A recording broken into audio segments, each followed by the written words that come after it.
Alright guys, welcome back. So let's have a look at Lam Research, LRCX. We haven't talked about this stock, I think, in the channel. We cover a lot of tech names, and in general, semis, we have been talking about more of a mainstream names, but Lam Research, it's a pretty big player, and there's also other equipment makers that have been in this struggling mode. So after going up in the beginning of the year, this move where stock was almost like 50%, 45% up in a matter of like first half of the year.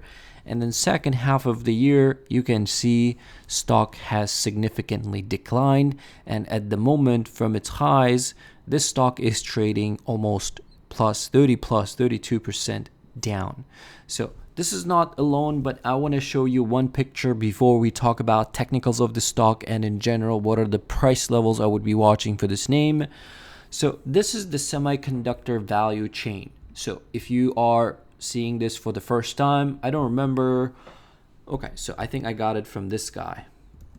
I think I have had this for a while, but if you go take a look at it, shout out to QATR/app, this guy who put together this heat map for us. And if you want to take a look, definitely take a screenshot and have a look, because this is what's going on in the world, right? So we have Lam Research as an equipment maker right here, Applied Materials. We're going to talk about all those, and Teradyne, all these names. Of course, we're not going to dive into all of these global names, but you see where they sit in the chain, okay? So now let's go take a look at the heat map of the S&P 500, where these stocks, semiconductor equipment material, AMAT, what are they trading? So Applied Material, AMAT trading 60 times of its forward earnings, Lam Research 18 times, CLAC 19.5, and Teradyne 26 times or so. But if we take a look at the year-to-date performance of these stocks, you can see not all of them doing well, and pretty much all of them underperforming S&P 500. That's 100%. They're underperforming NASDAQ 100. That's 100%. Lam Research year-to-date, you can see negative 4%. AMAT plus 6%.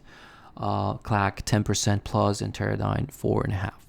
So the big news, I'm sure, if you guys go back, let's go back to the chart. You guys remember this drop?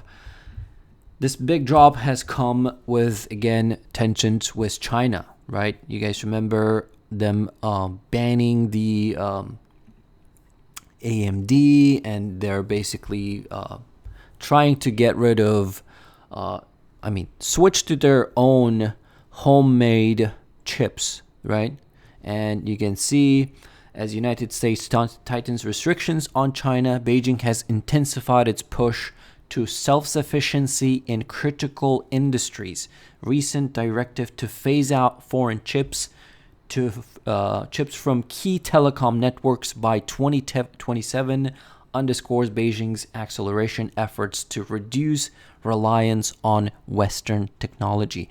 And this is the headline from the summer, okay? It's been many months right now. So, and this is the Lam Research's revenue source. You can see China 37%, Japan 7%, Southeast Asia almost 6%, Europe 4.5%. So this is the big factor, okay? And also, again, geopolitical tensions, lower demand, and also growth concerns. So when there is no growth concern, Wall Street gives you whatever the PE you want, I guess, right? You can trade at very high PE, price to earnings ratio, and as long as you start growing, momentum will take you up, right? That was the case like very early on in the year, where AI, all that boom, everything was going smooth. They also had the time to split the stock 10-1. But if we come take a look at the revenue of the stock, you can see, of course, on their earnings report as well, I think they're going to be guiding lower. Last 5 years of revenue, 10 billion 2020, 14, 17 billion, 17, and then 2024 you can see dip 3 billion below. And quarterly, we can just take a look at quarterly as well. It is slightly accelerating, but market is forward looking. It's always looking 6 to 12 months ahead. So we shall see what happens when, newly elected president gets in the house, and basically we'll see what policies they're going to push, and then from there you will see how these names actually move. But until then, I personally think these names are in a waiting mode, and also definitely they can sell off more too. So for Lam Research, I was watching basically this sort of a downtrending support ultra short term. If you can take a look at it, it has been making lower lows. Again, it's not significant, but we have at least this channel where the stock is in a downtrend. Lower highs and lower lows. This is the downtrend I have been watching. And can this $70 act as a support if you're somebody who's trading it? For sure, this is the level I'm going to be watching. They have also dividend 11th of December. And also from here, if I zoom out a little bit more, we can take a look at bigger picture. Yearly chart of the stock. Every tick represents basically 1 year of price action. 2022, pretty big bear market. 2023 recovers it all, but this 2024 looks pretty ugly to me. And if I switch out to maybe weekly chart, you will see pretty decent array of breakout was this array of 53, 54. So, but if this stock goes below $70 levels, which I'm going to be watching as a support at the moment, and I have even alerts, I would be watching next level as a 60 level as a support. This stock is $96 billion stock, and to the upside, ultra short term, this stock can't stay back above its 50-day moving average. At the moment, trading below all of its major moving averages, which is 200-day moving average and 50-day moving average. You can see yellow line on my chart.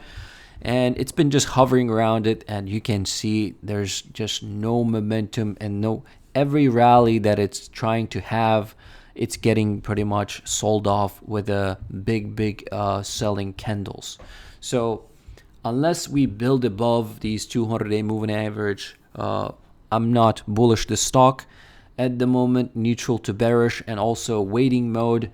If you're somebody, let's say, if I was in the stock and I wanted to say I had, let's say, unrealized gains for the stock, and I was also worried about the downside, I would definitely utilize the covered call, basically selling calls and waiting out to lock in my long-term capital gains to sell it out or something like that. But again, these videos purely for entertainment purposes only. I'm not a professional licensed financial advisor who can guide through these sorts of a portfolio management tricks.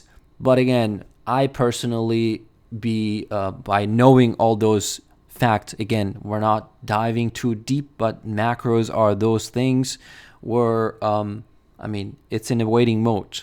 And again, this is the challenge for these names. It's not only Lam Research. You can take a look at AMAT and just do your own digging as well. This has been in a downtrend as well. Year to date, it's probably about to turn negative as well, because it's not trading too far away from its yearly opening price, and below 162 you can go negative as well. But this is my take regarding LRCX, Lam Research. Thanks for watching. See you in the next one. Take care. Peace.